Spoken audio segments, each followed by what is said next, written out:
Hey, RetconRaider here.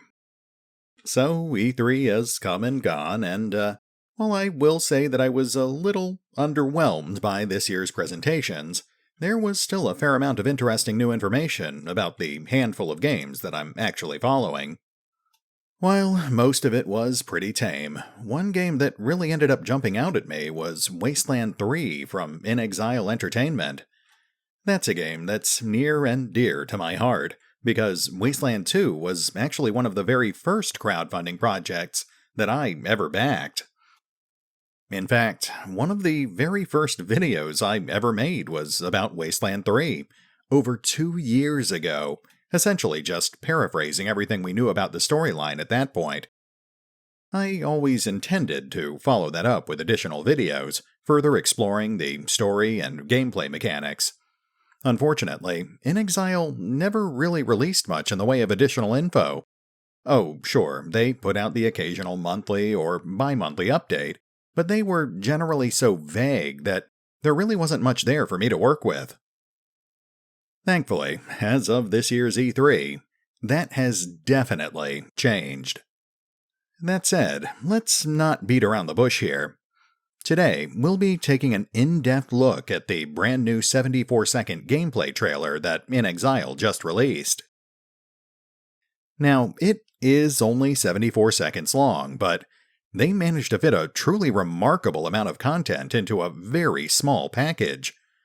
We'll be digging through it one scene at a time, talking about Easter eggs and lore, and doing some shameless speculation about what it all might mean.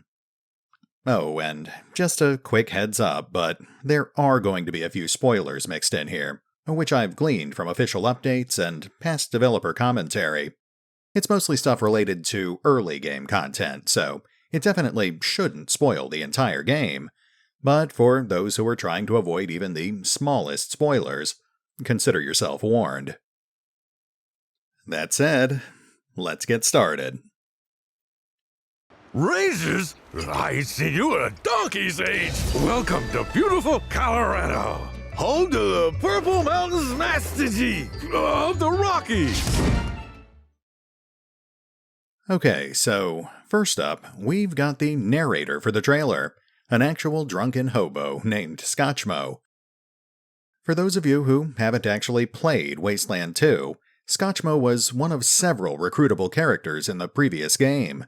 He was fairly well known for his drunken antics, his potent stench, his reputation among the local hobo community, and his tendency to steal all of the players' hard liquor. Now, we won't go into the finer details, but suffice to say, canonically, he first managed to beg and bargain his ways into the Desert Rangers after an encounter with Ranger Team Echo back in Wasteland 2. While there were various different ways that this encounter could have played out, an early peek at some of the dialogue from Wasteland 3 seems to indicate that this is now considered an official part of Wasteland lore. Likewise, those new dialogue segments also show that Scotchmo is actually the first of the confirmed NPC companions planned for Wasteland 3. According to the dialogue segments, first revealed on May 14th, the player will inexplicably encounter Scotchmo in a bar in Colorado. He'll be drunk and confused as usual, mistaking the player for the protagonist of Wasteland 2, even though they were technically two completely different teams. Much like in the previous game, he'll insist on joining back up with the Desert Rangers, though it will be up to the player as to whether or not they want to accept his request. Back in Wasteland 2, he essentially served as the team's obvious comedy relief, though he was pretty handy with shotguns and lockpicks. That probably hasn't really changed in Wasteland 3. It's also worth noting that the backdrop behind Scotchmo appears to be a bar located in the player's headquarters in Colorado. While we do know that a major part of Wasteland 3 will revolve around establishing, maintaining, and steadily upgrading some sort of player-owned base, this is actually the first time we're getting to see a glimpse of it on screen. This, on the other hand, is a pretty straightforward establishing shot, giving us a vague idea of what post-apocalyptic Colorado has to offer. One of the more unusual features of Wasteland 3 will be its bitter, frozen environment, which is clearly portrayed by the heaps of snow and heavily clad scavengers shown in this particular shot. While there's not much in the way of Easter eggs or hidden details here, we can at least see what appears to be a broken slicer-dicer in the background. This is a particularly powerful pre-war military robot that has appeared in both of the previous Wasteland games. According to a lore blurb that was only included with the Steam version of Wasteland 2, the Slicer-Dicer was originally designed by pre-war engineers as a joke, but a visiting Marine Corps general ended up liking the design. Regardless of whether that is actually official canon or not, we do know that the Slicer-Dicer later appeared as one of the weakest enemies in the original Wasteland, and then again as one of the strongest robotic enemies in Wasteland 2. Now, this scene is obviously another establishing shot. However, unlike the first one, there are actually several notable details we need to unpack. First of all, this particular scene takes place in the Garden of the Gods, which we've previously seen in some of the earliest prototype art, released all the way back in 2016 as part of the original Fig campaign. In the real world, the Garden of the Gods is a national park in Colorado, well known for its very distinctive plateaus, mesas, and rock formations. In Wasteland 3, however, scientists from Colorado Springs have put those unusual rock formations to slightly more practical use, instead using them as platforms for experimental, elevated solar gardens. The other major detail to take away here is obviously this skirmish that's taking place around the base of these elevated solar gardens. The figure on the right throwing the grenade is almost certainly a desert ranger, but the three figures on the left, marked with very distinctive horned headgear, are almost certainly members of the Dorsey Gang. According to another official update, this time from July 18th of 2018, the Dorsey Gang is one of several savage plains gangs that have essentially declared war on Colorado. They were once one of the 100 families, the survivors who first helped found the post-apocalyptic settlement of Colorado Springs.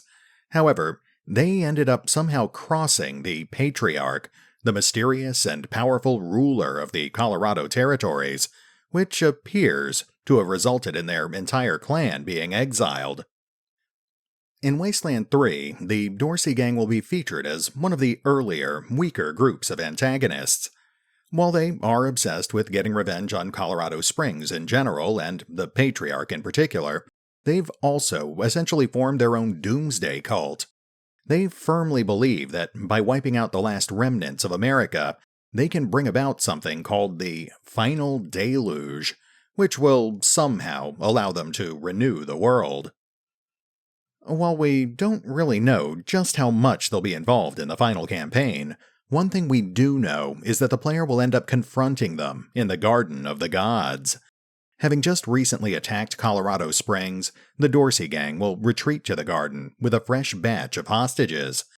It will ultimately be up to the player to resolve the situation, confronting the Dorsey Gang, rescuing the hostages, and, hopefully, saving the solar farms. Though they might end up having to prioritize one over the other. Hike through colorful canyons. Get up close and personal with a wild and woolly Wildite. Again, this appears to be a fairly straightforward establishing shot, though this time it also showcases a new enemy unit that will apparently be featured in Wasteland 3. Unlike in the previous clip, there are no obvious signs as to where this particular scene takes place. Instead, it just gives us another general idea of what post-apocalyptic Colorado might look like, complete with ramshackle camps and heavily clad scavengers. The more important takeaway from this scene, however, is obviously the stampede of what appear to be giant mutant yaks. Although Colorado is probably better known for animals like mountain goats and bighorn sheep, more on that in just a moment, yak ranching has actually become increasingly common. These things are normally quite docile, despite their significant size. But in Wasteland 3, it would appear that these things are even larger than usual, and nowhere near as gentle as their pre-apocalyptic counterparts. Sample home-cooked delicacies. Eat where the locals eat. Now, this is where things start to get really weird, with the somewhat unsettling Meat Clown sign. Although this is the first time we're seeing this particular rendition of the sign, an earlier version was actually showcased on Fig, all the way back in April of 2018. Although it's difficult to make out, it appears that this sign once advertised a fictional restaurant called Circus Barbecue. It has since become a territory marker for a group that might be called the Meat Clowns. Just like with the Dorsey Gang, this appears to be another teaser intended to introduce a second enemy faction, in this case a cult of cannibalistic clowns. The trailer only features one of these creepy cultists, with a rather distinctive cone-like head, but other pieces of promotional art have shown us at least a few other similar villains, including one that seems to indicate they've developed their very own clown religion. Although this might seem rather unusual, it is worth noting that villainous clowns were actually featured prominently in a closely related game, Fountain of Dreams, a game which at one point was actually intended to be the official sequel to the original Wasteland. Although it was ultimately distanced from the Wasteland franchise, it's possible that these new villains were inspired at least in part by the Killer Clowns and their Muppet overlords. Another interesting detail is that this particular clown appears to have modeled himself after the mascot of the Circus Barbecue franchise, as implied by a poster in the background of a later scene. Although Circus Barbecue appears to be a completely fictional establishment, this particular mascot might have been inspired by any number of similar real-world mascots, such as Ronald McDonald, Jack in the Box, Mac Tonight, or even the Coneheads, who did make several appearances in commercials throughout the 90s. Colorado Springs. There's so much to see and do in this post-apocalyptic winter wonderland. Now, this is actually what got me interested in analyzing the new trailer in the first place. This is just one of the 3 promotional postcards that InXile ended up putting together to help promote Wasteland 3. It's obviously intended to emulate classic postcards from the late 20th century, showcasing a wide variety of landmarks and tourist attractions in and around pre-apocalyptic Colorado Springs. I don't think all of them will actually end up appearing in the final game. I think it's more indicative of things you might see around Colorado, but let's go ahead and run through them real quick. Who knows? Maybe some of it actually will end up being relevant. First up, we've got what appears to be a field full of Colorado wildflowers. These are just a common tourist attraction in Colorado, often found in parks and along various hiking trails. Similarly, the partial image in the A of the Colorado depicts a bighorn sheep, the official state animal of Colorado. A little more notable, this particular postcard includes multiple images of various rock formations from the Garden of the Gods. Specifically, the C and L both appear to depict the famous Balanced Rock Formation, while the second O and D instead show the Citadel Spires, and the final O shows the very distinctive Siamese Twins formation. The first O is particularly easy to identify, displaying the storefront and most of the actual sign for the Ghost Town Wild West Museum, located in Colorado Springs. The R displays what appears to be a fragment of Prospect Lake, which is the site of numerous Colorado Springs balloon festivals. The final image, on the top right corner of the card, is, of course, Pikes Peak, as clearly indicated at the bottom of the postcard. Now this is our first real look at the return of the mighty Skorpa Tron, quite possibly one of the most iconic enemies in the Wasteland franchise. Much like the Slicer Dicer, these things have been appearing as far back as the original game, serving as powerful guardians only found in some of the deadliest late-game areas. The developers made it pretty clear as far back as the original Fig campaign that these things would be returning in Wasteland 3. The appearance in this trailer just seems to confirm that, not only showing off the Skorpa Tron's updated design, but also showing us that these massive mechanical monstrosities might be able to hide themselves in large enough snowbanks. As if they weren't already scary enough. And speaking of deadly robots, this scene actually showcased several of the other robots that were featured in both Wasteland and Wasteland 2. The most obvious robot featured in this over-the-top ambush are the classic Slicer Dicers, which we already talked about a little earlier in the video. However, we can also clearly see what appear to be Octatrons, another pre-war military robot prominently featured in both of the previous games. A little more curious are these things, what appear to be humanoid robots, or maybe cyborgs, since we do know that Wasteland 3 will feature a third enemy faction, known as the Scar Collectors. However, in this particular case, the rather distinctive posture and particularly pronounced shoulders might actually indicate that these things are Hexborgs, humanoid robots that were actually featured way back in the original game. Although they never did end up appearing in Wasteland 2, early prototype art does seem to indicate that they were at least considered for inclusion in the 2014 sequel. Sadly, much like the Cyclotron, the Vanadian Vulture, and several other classic Wasteland robots, the Hexborg just didn't end up making the final cut. Now, aside from the robots, the other obvious thing to take away from this scene is that it appears to take place in some sort of church, and not just a normal church, but a church with a rather prominent Circus Barbecue sign displayed in the background. This would seem to tie back into the theory that the meat clowns might be some sort of religious cult. Oh, and one last little detail before we move on. This is also the only scene in the entire trailer that clearly displays the familiar square-based combat grid. Much like in Wasteland 2, it would appear that Wasteland 3 will use a conventional turn-based tactical combat system. Although we don't know much about the finer details, it is nice to know that we'll at least be seeing some sort of turn-based tactical movement. Meet new people. Make new friends. Colorado has colorful characters and friendly faces everywhere you look. Now, there's a lot to unpack here.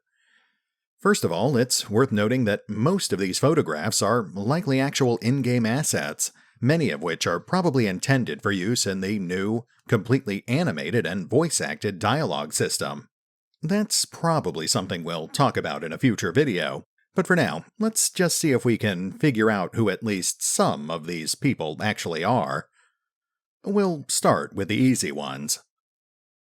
First up, we've got a few new critters, such as this two-headed mountain goat, and another glimpse of a giant mutant yak. Both of these appear to be unique new enemies that will appear in Wasteland 3, though it might be safe to assume that the two-headed goat was inspired by the classic Brahmin from the Fallout franchise. Then there's this thing, which has been identified as a spider bot in the official update from April 16th. Although we don't have any specific details about this creepy crawler, it does appear to be something completely new, with no obvious connections to the robots previously featured in Wasteland or Wasteland 2. Similarly, we've also got this thing, which might be a new type of robot, but could also easily be someone wearing a particularly bulky set of power armor. It's hard to really make out much in the way of details, but one interesting thing is the rather distinctive conical protrusions, which kind of resemble clown hats.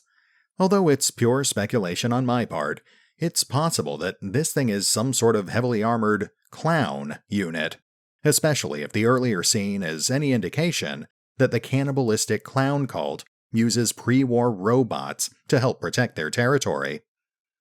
Another interesting little detail in this photograph is the rather ominous pyramid-shaped shadow in the background. It's hard to say exactly what that might be, but it's possible that's supposed to be the Follow the Setting Sun pyramid sculpture in Colorado Springs, or perhaps one of the pyramid-shaped houses that can be found in Manitou Springs, a little over 6 miles away. Then we've got this guy, who was actually one of the earliest reveals way back when the Fig campaign was first getting started. Now, things may have changed since then, but based on the older material, his name is Fish Lips, and he's the leader of a gang of post-apocalyptic cannibals called the Hardheads, who have occupied the ruins of the old Denver Union Station. He first appeared back in a mock-up gameplay trailer entitled A Frosty Reception. If we assume that the basic details of that encounter are still accurate, then he and his gang will serve as an early game antagonist, a minor threat for the player to deal with as they're first establishing their foothold in the area surrounding Colorado Springs.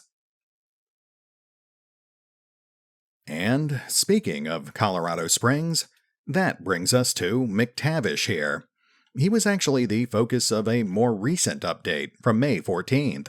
Apparently, he's a coarse, blustering mechanic that will meet in Colorado Springs, though they don't really go into just why he's wearing a luchador mask. Judging from the shape of his head, it's possible he might have some sort of facial deformity, though that might also just be some sort of artistic liberty on the part of his character design. After that, things get a lot more uncertain, with a lot of characters we've simply never seen before. This includes some sort of shaman wearing the skull of a bighorn sheep, who's probably from one of the Savage Plains gangs we already talked about, as well as this guy, some sort of scarred, purple-haired weirdo who, honestly, just sort of reminds me of Jacksepticeye. Even stranger, we've got at least 2 characters who appear to be inspired by classic Halloween costumes. This guy in an old-school werewolf mask, and this guy who appears to be a rather unhealthy-looking vampire. Although we don't have much in the way of any official details, these guys appear to be part of some sort of Halloween-themed gang based out of a colorful Colorado toy shop. Although it's not really shown in the trailer, this can be easily gleaned by looking at the latest batch of promo images over on the official Wasteland 3 website. There, you can find this little gem, which clearly shows a team of desert rangers cracking a safe in the middle of a colorful toy shop, complete with a very prominently placed coffin, as well as a corpse wearing a rather familiar-looking werewolf mask. That finally brings us to this guy, and I'll admit, this one is pretty rough. If there were any concerns that Wasteland 3 might be a little too lighthearted, then this unfortunate guy would seem to strongly indicate otherwise. Based on the image alone, it's actually hard to tell if this guy is even alive, or just some sort of decorated corpse left as a warning to others. Given the crude but fairly prominent makeup on his face, it's possible that he's just a victim of the cannibalistic clown cult, though it would be odd that they would leave a corpse intact and uneaten. It's also possible that he's intended to be a warning to the clown cult, perhaps one of their former members, or some sort of spy or hanger-on who ran afoul of one of their enemies. However, given the rather prominent number of blades jutting from his body, it's also possible that this poor guy was actually a victim of a different character planned for Wasteland 3, the mysterious Mr. Fun Times, who doesn't actually appear in this trailer. He was first described way back in an official update from October of 2016, though he hasn't been mentioned ever since.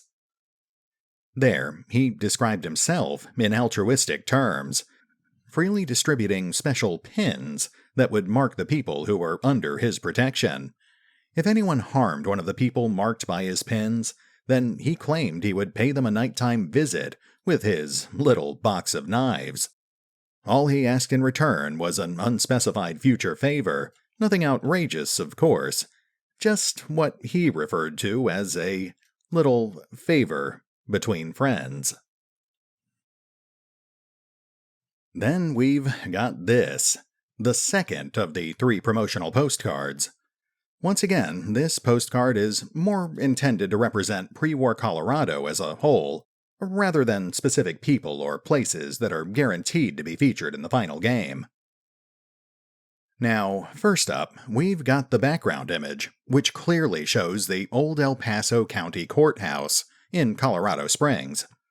In real life, it was officially retired back in 1973, and then became the Colorado Springs Pioneers Museum, focused on the history of Colorado Springs and the surrounding Pikes Peak region.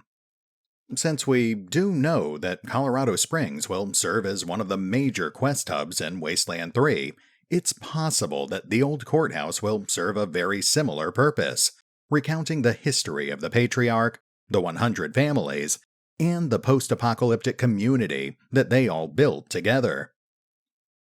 The first actual letter on the postcard shows the Cliff Palace, one of the most prominent adobe ruins in Mesa Verde National Park.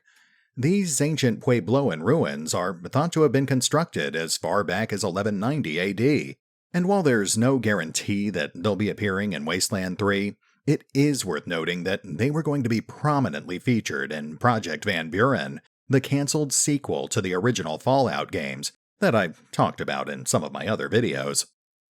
The first O in Colorado clearly shows the bucking bronco statue, which was first made by Alexander Proctor back in 1920.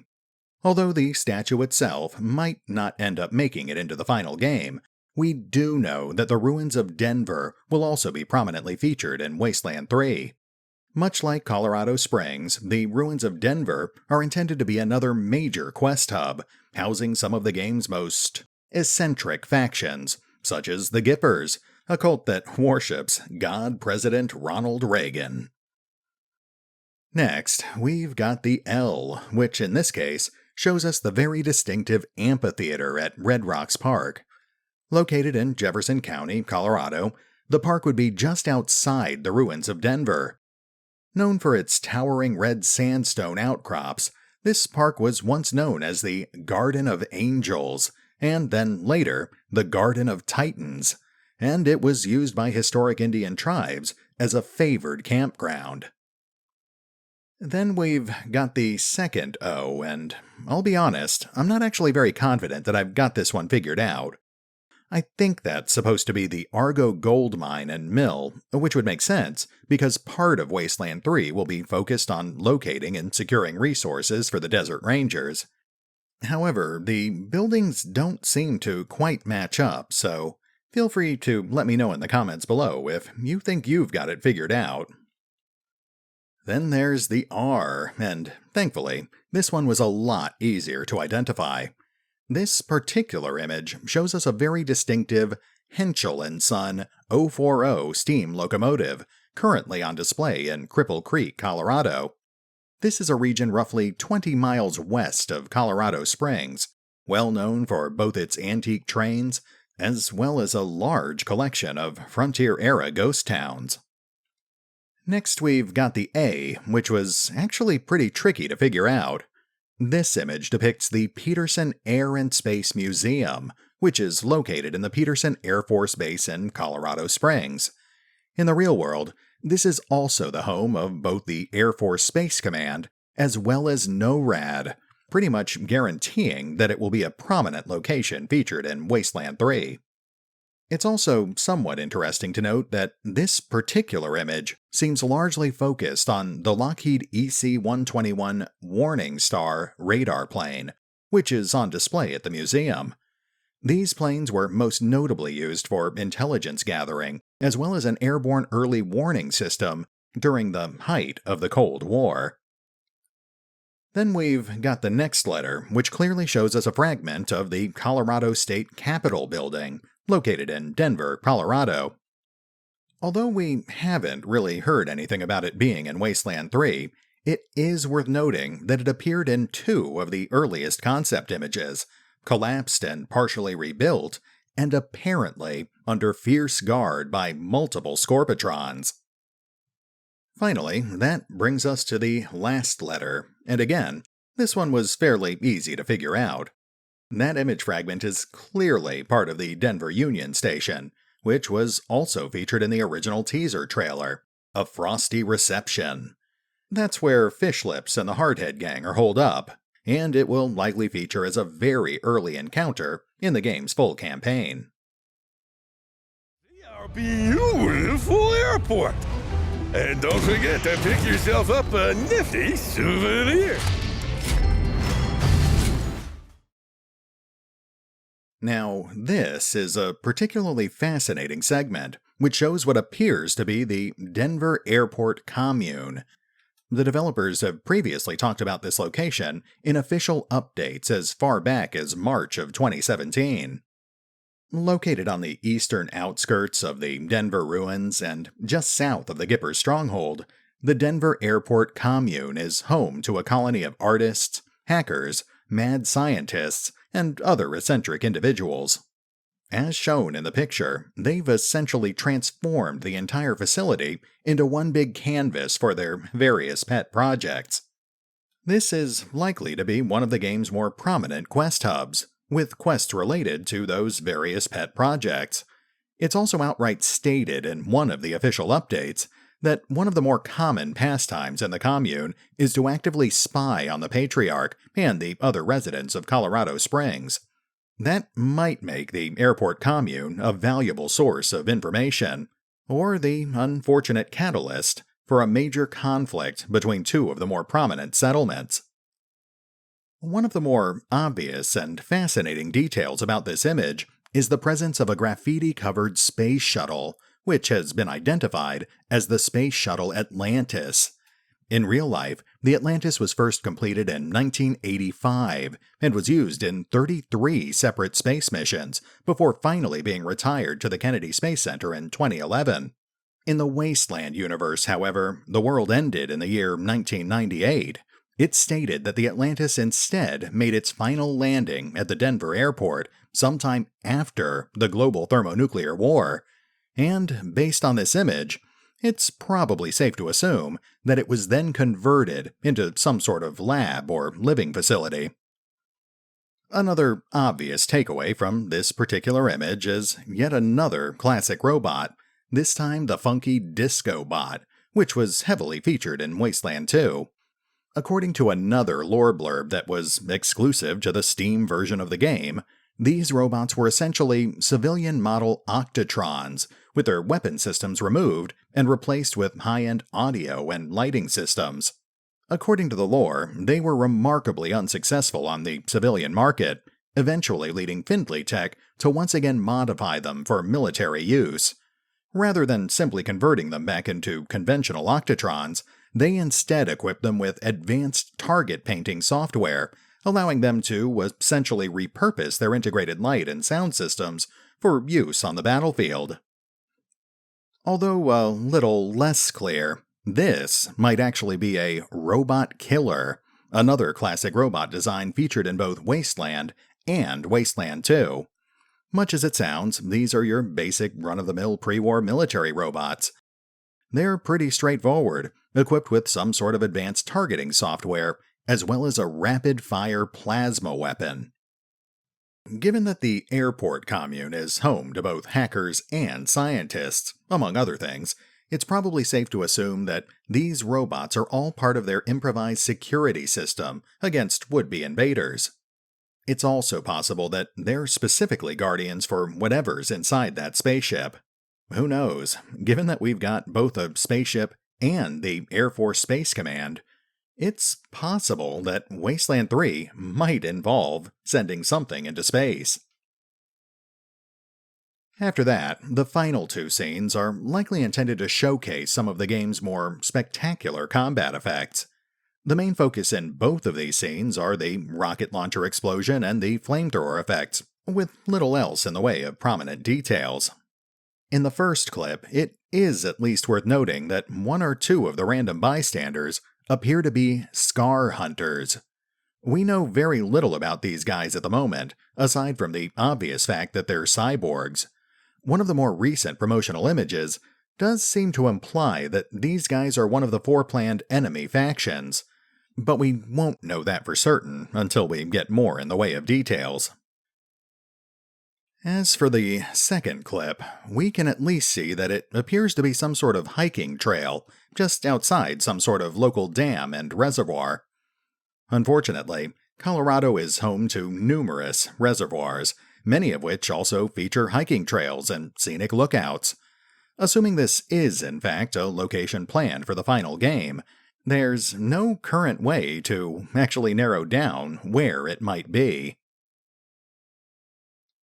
The final assortment of images are simply a brief look at just a few of the basic weapons that we can expect to see in the final game. Given that Wasteland 2 featured over 100 different weapons, split up over roughly a dozen different weapon categories, it's probably fair to assume that Wasteland 3 will feature a similarly wide assortment of weapons to choose from. In this case, we can pick out a few familiar weapons, but many of these designs don't appear to match anything we've seen in previous Wasteland games. For example, this is obviously a particularly ornate 45 caliber M1911 handgun, which was featured as one of the strongest handguns in both Wasteland and Wasteland 2. This, however, appears to be an old-style AR-10 assault rifle, which, while certainly a conventional and well-known assault rifle, has never actually appeared in the Wasteland franchise before. Then we've got this thing, which has been tentatively identified as a Mangler rocket launcher. Although this thing is visually similar to the classic Stinger missile launcher, it was previously featured in Wasteland 2 as a low-tier improvised explosive. Unless this is changed in Wasteland 3, we can probably expect it to serve a similar role in the sequel as well. Another familiar weapon is this thing, the mighty Plasma Hammer, the top-tier blunt weapon featured back in Wasteland 2. This is the sort of weapon that the player probably won't get their hands on until the very end of the game. After that, we start moving into less certain territory, with a trio of potentially new energy weapons, which are also scattered throughout the rest of the 70-second trailer. While it's certainly possible that these things are intended to represent weapons from the earlier games, it's obvious that they've gone through some pretty hefty redesigns. The one weapon we can positively identify is this one, a basic man-portable flamethrower, which was obviously showcased in one of the immediately preceding clips. Curiously, flamethrowers were actually included back in the original game, but weren't included in Wasteland 2. It looks like they'll be returning with a vengeance in Wasteland 3, complete with some pretty spectacular special effects. So don't be shy, Colorado's waiting for you. First round's on me. First round's on you. Beyond that, the trailer rapidly comes to a close, as Scotchmo quickly makes his exit. There's not really much to say here, beyond noting the obvious link to the official Wasteland 3 website, where you can find out more about the game and see a few brand new promo pictures that haven't been released anywhere else. I do think it's a little odd that they didn't bother to include any information about the upcoming backer alpha slated for August, or the game's rough new launch date aimed at spring of 2020, but that is information you can find by simply following the included link. Now, I do think that this trailer is a bit odd in tone, and obviously pretty light on specific details. Still, I also think it was packed with a truly remarkable number of Easter eggs and subtle references, as evidenced by this 40-minute long analysis. That said, this actually just barely scratches the surface. Given that it's been over 2 years since I last talked about Wasteland 3, there are actually several other video clips, promotional images, developer quotes, and even another postcard that might be worth taking a closer look at. Of course, today I think I've already said more than enough. If you'd like me to keep talking about Wasteland 3 in the future, just let me know in the comments section below, and I'll be happy to revisit the game and take a look at even more of the current promotional material. For now though, this is RetconRaider, signing off. Thanks for listening. Oh, and remember, although I do love talking about Wasteland 3, you can find out more about the game by visiting the official website, the official YouTube channel, the official Facebook page, the official Twitter feed, or the original crowdfunding campaign over on Fig. As always, links are in the description.